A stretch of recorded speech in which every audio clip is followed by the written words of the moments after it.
प्यारे मित्रों, एक बहुत ही प्यारा मंत्र है हरि ओम, जिसका अर्थ होता है हमारे सभी दुखों, सभी कष्टों को हरने वाला ईश्वर।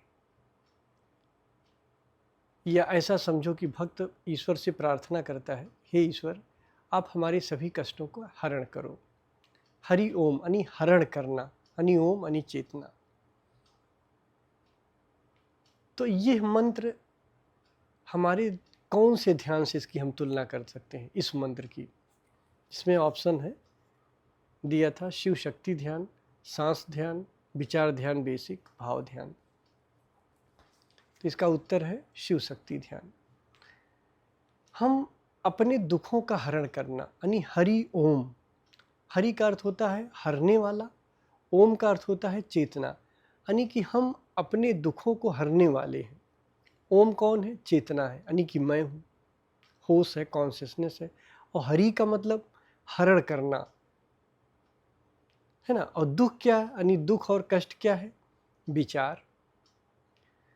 तो हम अपने दुखों का हरण करें। हरि ओम यानी कि हरण करना है, ओम यानी चेतना को कहा जा रहा है। तो भक्त ईश्वर से कहता है, परमात्मा से कहता है कि हे परमात्मा, आप हमारे दुखों का हरण करो। तो परमात्मा यानी ओम, ओम कौन है? चेतना, यानी कि हम। हरि यानी हरण करना, और विचार यानी कि दुख सुख जो हमारे कर्म बंधन है, इनका हरण करना। तो शिव शक्ति ध्यान में क्या है? याद करो आप, शिव शक्ति ध्यान में हम कौन से विचार को ऊर्जा दे रहे हैं? वैसे पहले समय में, आज के समय में जब भी हरिओम बोला जाता था, आज के समय तो नहीं कह सकते हैं, पहले समय में जब हरिओम बोला जाता था तो उसका अर्थ था कि हम अपने दुखों का हरण करें। हम यानी कि ओम यानी चेतना, और दुखों का हरण करना यानी किसी भी विचार को ऊर्जा ना दें। तो जब भी हरिओम शब्द बोला जाता था तो उससे तुरंत हम इसी एक्शन में उतर जाते थे जो आज आप शिव शक्ति ध्यान करते हो। शिव शक्ति ध्यान करते हो, क्या होता है? कहीं हम किसी विचार को ऊर्जा तो नहीं दे रहे हैं। ऐसे हरिओम, हरिओम शब्द का आते ही, हरिओम शब्द आते ही हमें ये याद आ जाता था कि हम किसी विचार को ऊर्जा तो नहीं दे रहे हैं, यानी हम अपने दुखों का हरण करें, अपनी शक्ति को वापस बुलाएं, अपनी शक्ति को वापस बुलाएं, यानी शिव अपनी शक्ति को याद करते हैं। समझ पा रहे हैं आप बात को? ऐसा समझिए कि जैसे एक गोला है, गोले में एक बैलून है जो वाइट कलर का है, उससे छोटे छोटे बहुत सारे बैलून जुड़े हुए हैं। मतलब एक बड़ा बैलून है, गुब्बारा है जो गोले के भीतर है, और छोटे छोटे बहुत सारे बैलून जुड़े हैं। कुछ बैलून दुख के हैं, कुछ सुख के हैं, कुछ किसी पीड़ा के हैं, किसी भाव के हैं, ये सब जुड़े हैं। तो आपको ये चेक करते रहना है, वो जो बीच वाला बैलून है उसको चेक करते रहना है कि हम किसी और बैलून को हवा तो नहीं दे रहे हैं, भर तो दे रहे हैं हवा। क्योंकि अगर किसी और बैलून में हवा भरेंगे तो जो मेरा बैलून है वो कम होता चला जाएगा। यानी जो साक्षी है, अगर वो दुख में हवा भरने लग गई तो साक्षी छोटा हो जाएगा, दुख बड़ा हो जाएगा, फिर उस दुख का भोक्ता बन जाएगा जो शिव है। तो हमें चेक करते रहना है कि हम किसी बैलून को ऊर्जा तो नहीं दे रहे हैं। यानी कि हम गौर से देखें तो हमारे पास चलते फिरते हमेशा कोई न कोई बैलून आता रहता है। कोई दुख का आ गया गुब्बारा, कोई सुख का आ गया, कोई किसी भाव का आ गया, कोई अच्छे भाव का आ गया, कोई बुरे भाव का आ गया। तो हम ये चेक करते रहें कि हम किसी बैलून में हवा तो नहीं भर रहे हैं। कोई दुख का बैलून आ गया, अब उसमें हम हवा भर रहे हैं। हवा भरते भरते वो दुख का बैलून इतना बड़ा हो जाएगा, मेरा बैलून छोटा हो जाएगा। जब मेरा बैलून छोटा हो जाएगा तो मैं दुखी हो जाऊंगा, मैं पीड़ित हो जाऊंगा, क्योंकि दुख के साथ गया। लेकिन अगर देख भर लें कि किसी गुब्बारे को हम ऊर्जा तो नहीं दे रहे हैं, किसी बैलून को ऊर्जा तो नहीं दे रहे, खाली देख लें इसका, तो समझ लीजिए वो टोटी बंद हो जाएगी, वो चुच्छी बंद हो जाएगी, टोटी जहाँ से हवा भरी जा रही है। सिर्फ देख लेने मात्र से, और कुछ नहीं करना, कोई एफर्ट नहीं करना। तो मैंने देख लिया, और देख लिया तो अब हवा मेरी वापस आ गई। यानी कि जो चेतना का बैलून है वही बड़ा रहेगा, जो सेंटर है। चेतना का बैलून ऐसा समझो कि सेंटर पे है, और उसके चारों तरफ अलग अलग बैलून आते जा रहे हैं, और चेतना उसी में हवा भरती जाती है। तो ये बड़ा खतरनाक हो जाता है। तो चलते फिरते हम स्कैन करते रहें, चेतना को स्कैन करते रहना चाहिए। हम स्कैन करते रहें कि कहीं हम किसी बैलून में हवा तो नहीं भर रहे हैं। कोई व्यक्ति आया मेरे सामने, अब वो व्यक्ति आया तो दुख से भर गए हम, मतलब उससे हमारी गलत मेमोरी जुड़ी है, वो हमारा शत्रु रहा है।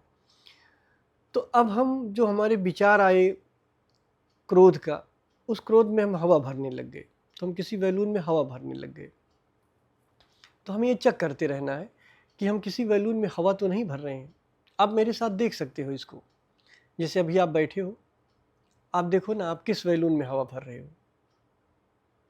इसमें बुद्धि भी हो सकती है, कहीं ऐसा तो नहीं कि आप बुद्धि में हवा भर रहे हो।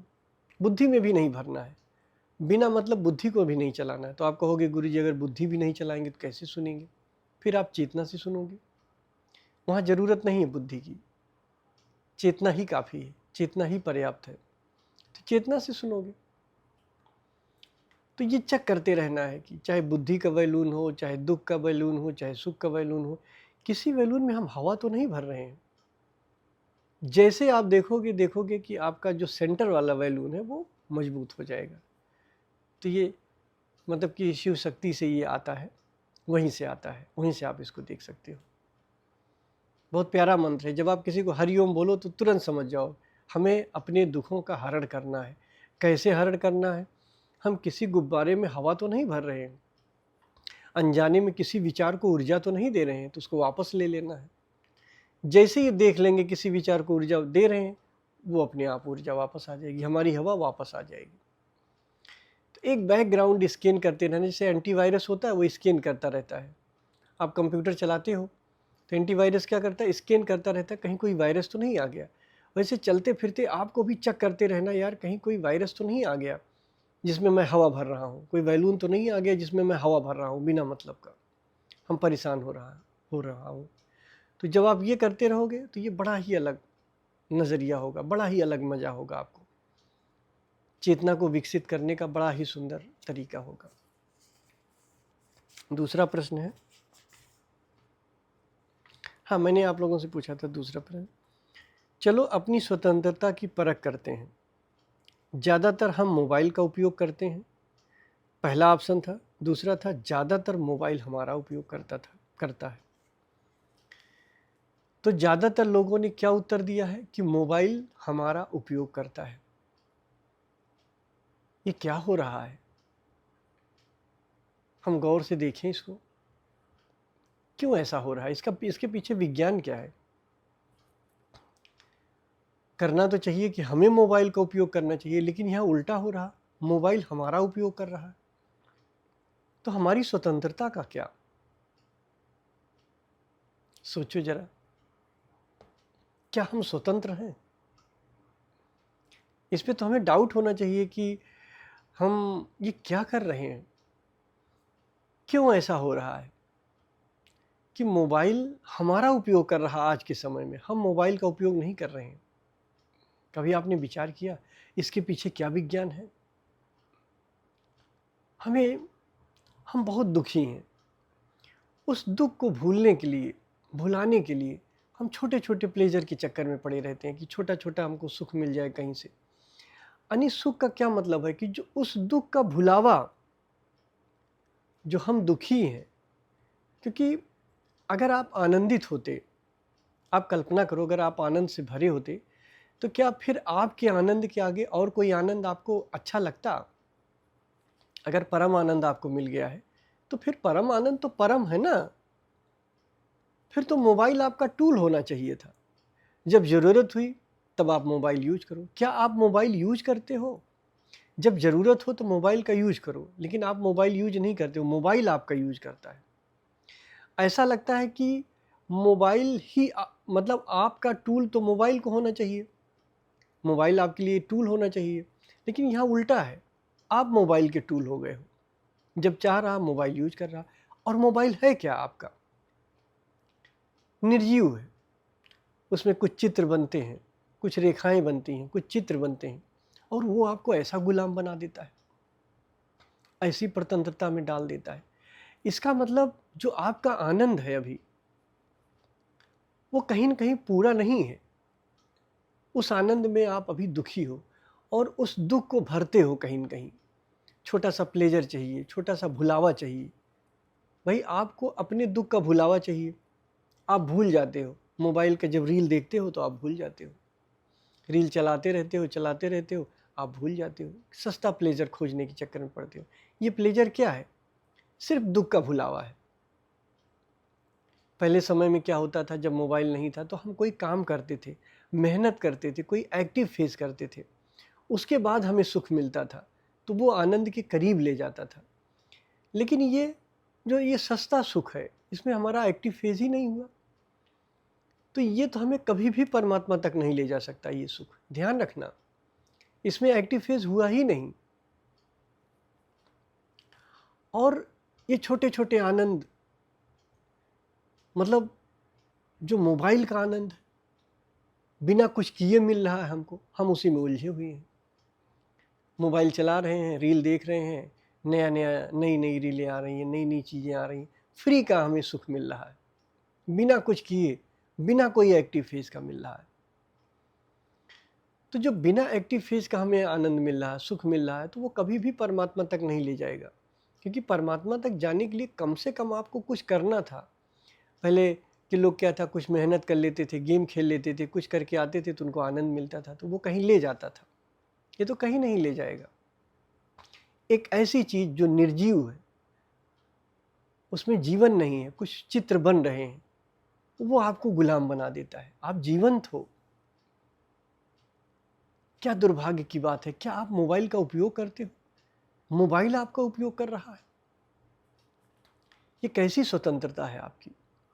कभी आपको अपनी स्वतंत्रता पे संदेह भी नहीं होता है कि ये तो बहुत बड़ी प्रतनता है, बहुत बड़ी गुलामी है, कि जो हमारा टूल है वही हमारा उपयोग कर रहा है।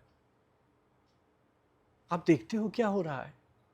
कहने को हम बड़ी बड़ी बातें करते हैं, बहुत बड़ी बड़ी बातें करते हैं, ज्ञान की बातें करते हैं, लेकिन हम क्या इतने भिखारी हैं कि हमें अपने आनंद के लिए और कहीं भागना पड़े? तो इस पे गौर करिए। आप लोगों ने उत्तर दिया, अच्छी बात है। कुछ लोगों ने ऐसा भी उत्तर दिया कि नहीं, हम मोबाइल का उपयोग करते हैं।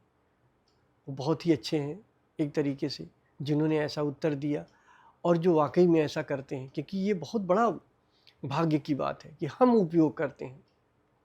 ये सौभाग्य है हमारा, ये शुरू हो गया है। लेकिन अगर मोबाइल मेरा उपयोग कर रहा है तो ये मेरा दुर्भाग्य है। अभी मेरे आनंद में उतनी क्षमता नहीं है कि मेरा आनंद मुझको मिल सके। अभी जो मेरा होना है वो दुख से भरा है। उस दुख को भूलने के लिए हम ये सारे कार्य करते रहते हैं, स्किप करते रहते हैं, रोल करते रहते हैं, हम कुछ न कुछ करते रहते हैं, कहीं न कहीं खोजते रहते हैं सुख की तलाश में, प्लेज़र की तलाश में। सुख भी नहीं है, प्लेज़र ही है। हम दुख को भूलने के चक्कर में पड़े रहते हैं, कहीं गाना सुन लें, कहीं मोबाइल पे चले जाएं, कहीं कुछ कर लें, कहीं कुछ कर लें। मेरा अपना आनंद कोई आनंद ही नहीं है। तो ये बहुत गौर करने वाली बात है। और सिर्फ ये देखिए, मैं ये नहीं कह रहा हूँ कि आप मोबाइल का यूज करना बंद कर दो, ज़रूरत है, आज के समय में बिना मोबाइल के काम नहीं चलता है। बट मोबाइल का उपयोग आप करो, जितनी देर उसकी ज़रूरत है उसका उपयोग करें। क्या ज़रूरत है बिना मतलब कि, अगर आप किसी क्लिप में उलझ गए, क्लिप देख रहे हो, आप परेशान हो रहे हो, फिर वो बहता ही चला जा रहा है, आपकी कितनी ऊर्जा खर्च हो रही है। उसी ऊर्जा से आप आनंदित हो सकते थे। ये वही है जैसे कोई एक व्यक्ति है, चंदन का बाग है उसके पास, तो वो चंदन को पहचान ही नहीं पा रहा है और चंदन को जला जला के कोयला बना रहा है, कोयला, और कोयला को बेच रहा है। जबकि चंदन को बेचे तो उसको बड़ा उसकी कीमत मिले। ऐसे हमारे पास जो ऊर्जा है, जो चेतना है, जो आत्मा की ऊर्जा है, ये चंदन है। सीधा इसका आनंद सीधा लो। इसको तो हम जला जला के कोयला बनाते हैं और फिर उसके कोयले को बेच के उसका हम पैसा कमाते हैं, कुछ ऐसा करते हैं। सीधा आनंद लेना है हमें चेतना का। उसको हम कंज्यूम करते हैं, खर्च करते हैं, और खर्च करने के बाद फिर हम उसको वहाँ से आनंद लेने की कोशिश करते हैं। अपनी ऊर्जा को मोबाइल में ले जाते हैं और फिर मोबाइल से आनंद लेते हैं। क्या दुर्भाग्य है मेरा। तो थोड़ा इस पे विचार करिएगा जो मैंने बताया। आपको सम्राट होना है, आपको भिखारी नहीं होना है। सोचना है इस पे और सीधा आनंद लेना है स्वयं का, अपने होने का। बेकार की चीज़ों में उलझना नहीं है ना। ये तो वही एक खाली नाव है, एक निर्जीव वस्तु है मोबाइल, और वो आपको गुलाम बना देती है। आप उपयोग करो जितनी ज़रूरत हो, बस बेमतलब की चीज़ें ना उससे करो। बहुत टाइम आपका बर्बाद करता है, बहुत ऊर्जा आपका बर्बाद करता है। तो थोड़ा इस पे आपको काम करना है। धन्यवाद।